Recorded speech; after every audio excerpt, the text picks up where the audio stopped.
지난해 우리나라의 전체 집값의 시가총액이 사상 처음으로 5천조 원을 넘어서며 주택시장 과열 양상을 수치로 보여줬습니다. 정부는 이르면 이번 주 후반 수도권 주택 공급 대책을 발표할 예정입니다. 취재기자 연결합니다. 김현우 기자.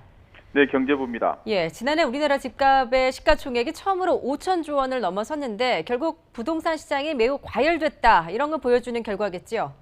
네, 그렇습니다.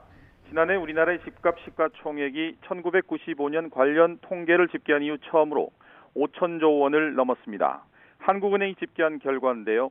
지난해 말 기준 국내 주택 시세를 합친 주택 시가총액은 모두 5,056조 원 규모입니다.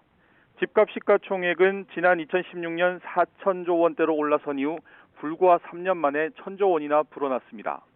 그만큼 최근 3년 동안 집값 상승세가 가팔랐던 것으로 볼 수 있습니다. 경제 성장세와 비교해 주택 시장이 얼마나 활성화했는지를 나타내는 지표를 보면 이런 현상을 더 쉽게 알 수 있습니다.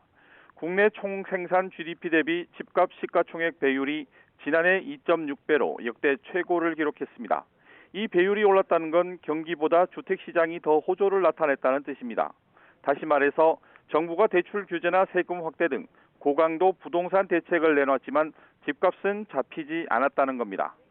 전문가들은 GDP 대비 집값 시가총액 배율이 급격하게 증가한 것은 수도권, 특히 강남을 중심으로 집값이 빠르게 상승해 주택 시장이 양극화됐기 때문이라며 우려를 나타냈습니다. 집값 상승의 원인 가운데 하나로 공급 부족이 꼽히는데 정부가 이르면 이번 주 후반에 수도권 공급 대책을 발표를 한다고요? 네, 그렇습니다.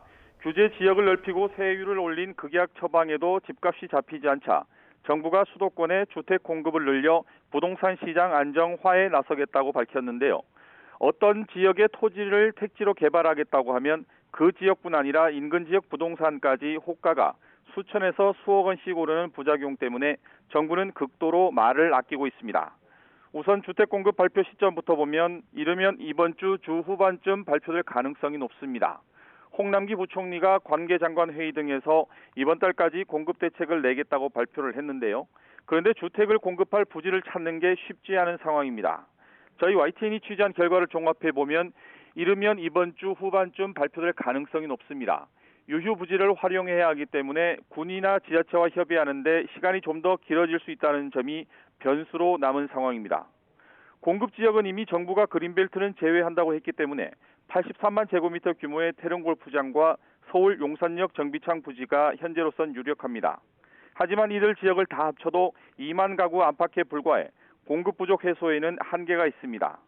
이 때문에 추가로 서울 대치동 무역 전시장 부지나 안양교도소와 의왕 구치소 부지 등도 거론되고 있는데요. 이에 대해 정부는 정해진 것이 없다는 입장을 나타냈습니다. 또 3기 신도시를 포함해 주요 지역 택지의 용적률을 높여 공급주택 수를 더 늘리는 방안도 검토 중인 것으로 전해졌습니다. 지금까지 경제부에서 전해드렸습니다.